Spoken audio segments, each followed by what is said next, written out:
18 August रोजी सकाळी 11 वाजता सकल मातंग समाज पिंपरी चिंचवड शहराच्या वतीनं आरक्षणाचं उपवर्गीकरण व्हावं त्यासाठी समर्थन मोर्चा आयोजित करण्यात आलेला आहे। लहुजी साळवे पुतळा चिंचवड स्टेशन येथून अप्पर तहसील कार्यालय निगडी या ठिकाणी हा मोर्चा जाणार आहे। या मोर्चामध्ये संपूर्ण मातंग समाज पिंपरी चिंचवड शहर, वाल्मिकी समाज पिंपरी चिंचवड शहर, त्यानंतर मादिगा समाज पिंपरी चिंचवड शहर आणि वडार समाज पिंपरी चिंचवड शहर या समाजाचा संपूर्ण समावेश असणार आहे।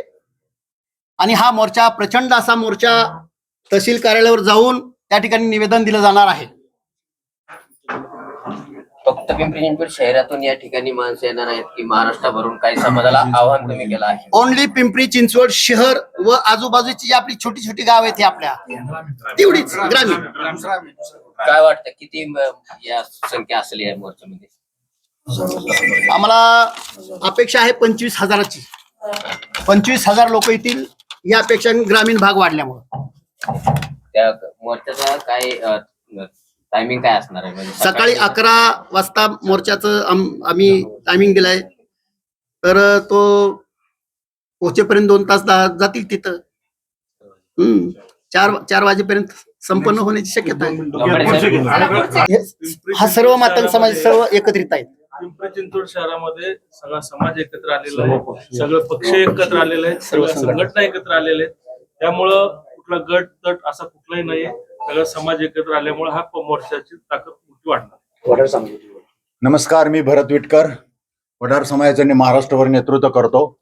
आज सकल मातंग समाजाने आयोजित केलेला जो 18 तारखेचा मोर्चा आहे, या मोर्चामध्ये माझा वडार समाज ताकदीने मातंग समाजाच्या या आंदोलनामध्ये सहभागी होणार आहे। कारण असं आहे, 31 ऑगस्ट 1952 पर्यंत मातंग समाज आणि वडार समाज गुन्हेगार समाजाच्या कायद्याअंतर्गत शिक्षा भोगत होता आणि 1936 पासून ते 1952 पर्यंत ह्या समाजाला शिक्षणाची रस्ताच मिळाला नाही। त्यामुळे शिक्षणातच आला नाही तर तो नोकरीत कसा येणार, आरक्षणात कसा येणार? त्यामुळे शिक्षणापासून दूर राहिलेले माझे बांधव आहेत, त्या बांधवाला ताकद देण्यासाठी माझा वडार समाज त्यांच्याबरोबर ताकदीने या आंदोलनामध्ये उभा राहणार आहे। मादिगा समाज पिंपरी चिंचवड शहरातनं या आंदोलनामध्ये सहभाग होतील, भरपूर प्रमाणात येतील लोक। वाल्मिकी समाज हा कायमच शिक्षणापासून दूर ठेवण्यात आलेला असा एक समाज आहे आणि निश्चित स्वरूपामध्ये या जन आक्रोश मोर्चामध्ये आम्ही सगळे त्या ठिकाणी बहुसंख्येने त्या ठिकाणी सामील होऊ आणि सरकारपर्यंत हा विषय पोहोचवण्याचा प्रयत्न करू त्या ठिकाणी की उपवर्गीकरण त्या ठिकाणी व्हायला पाहिजे आणि या मोर्चाला आम्ही सगळं जाहीर पाठिंबा जाहीर करू। धन्यवाद।